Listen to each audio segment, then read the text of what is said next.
The SPY breaks to the downside out of its rising wedge pattern and now signals a retest of a critical support level is imminent. And the QQQ breaks to the downside out of its rising wedge and now signals a gap fill is in order.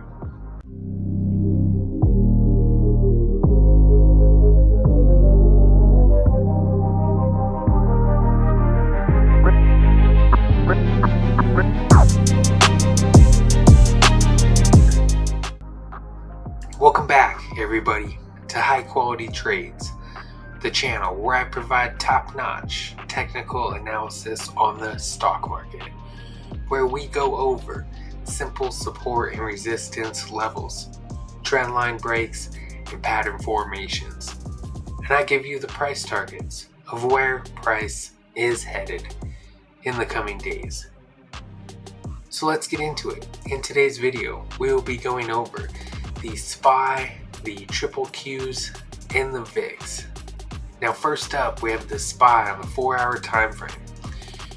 On Friday, the SPY managed to close at 579.04. It reached a high of 584.46 and a low of 578.08. We were negative 0.03% on the day. Alright guys, so what is the SPY currently doing?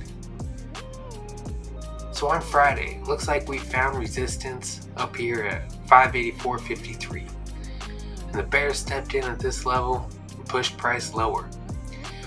We closed at 577.75 on Friday, and it looks like we're headed down towards 574.86. If this level can hold as support, then it is possible that we push back up towards the 584 level.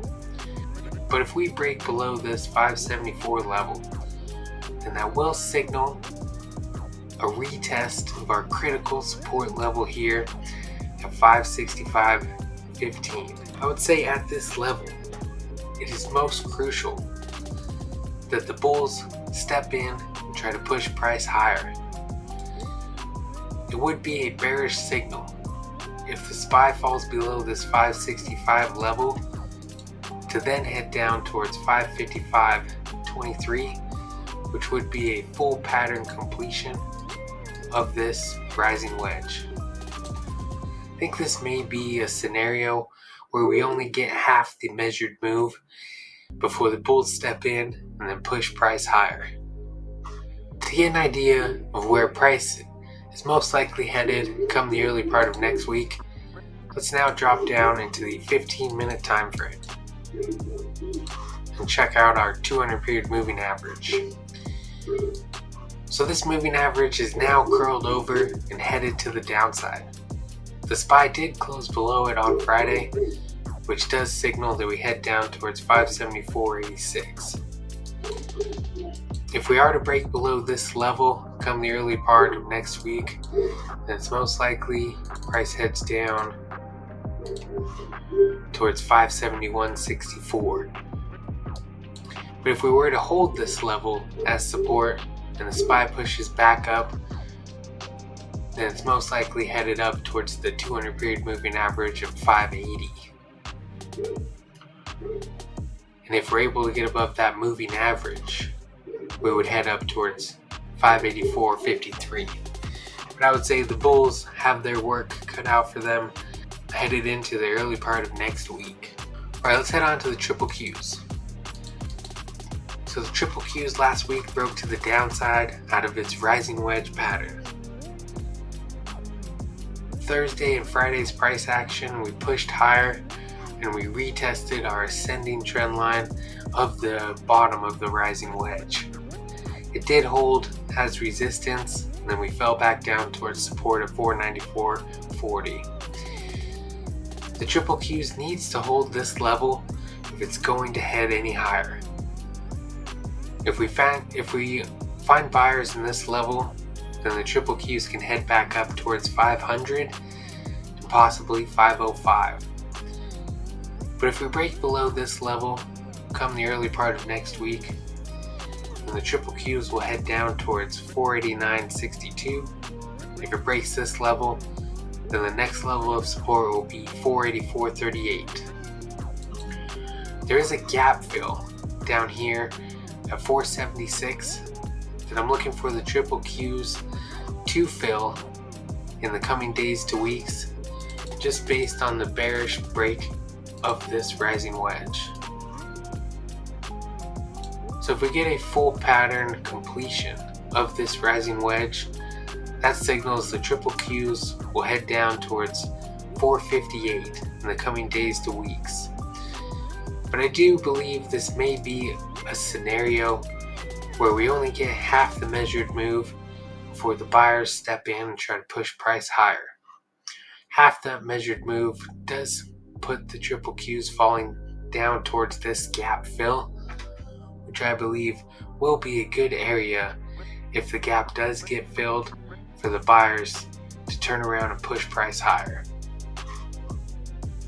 To get a better idea of where price is most likely headed come the early part of next week, say Monday, Tuesday, let's now look at our 200 period moving average on the 15-minute time frame.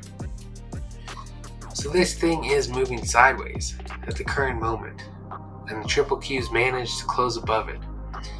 We are sitting at support at that 494 level. So like I said before, if we are able to hold this level, then the triple Qs will head back up towards 500. But if we do break below that and get below our 200 period moving average here, that would be a bearish signal for the triple Qs to now head down towards 489.62. And then if that level breaks, we'd head down towards these lows here at 485. Those are the levels for the next 2 days here on the triple Qs. Okay, now let's go on to the VIX. So the VIX's daily time frame does look to be creating a higher low at the current moment. So if this level here at 1812 manages to hold as support here on the VIX, like it does seem to be doing at the current moment, then it now looks like we're headed up towards 2198. Then if we're able to get above this level, then it's most likely we get a full pattern completion of this descending triangle pattern here that completes up at 2465. To get a better idea of where price is most likely headed on Monday, Tuesday, next week, let's look at the 200 period moving average on the 15-minute time frame. This is quite an extension from the moving average. So even if the VIX does try to push higher, it's most likely some bearish price action will arise and the VIX will fall back down towards this 200 period moving average.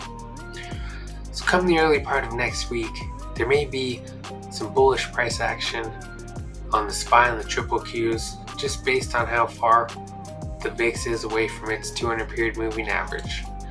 So a pullback does seem to be imminent, probably down towards support here at 1939.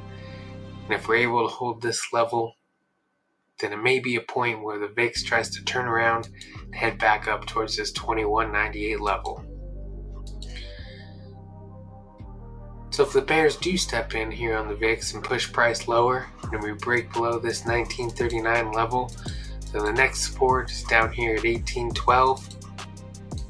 If we're able to break below that level, then the VIX would head down towards 1658. Alrighty guys, that's a recap for the stock market price activities last week and where I think the market is headed in the next 2 days.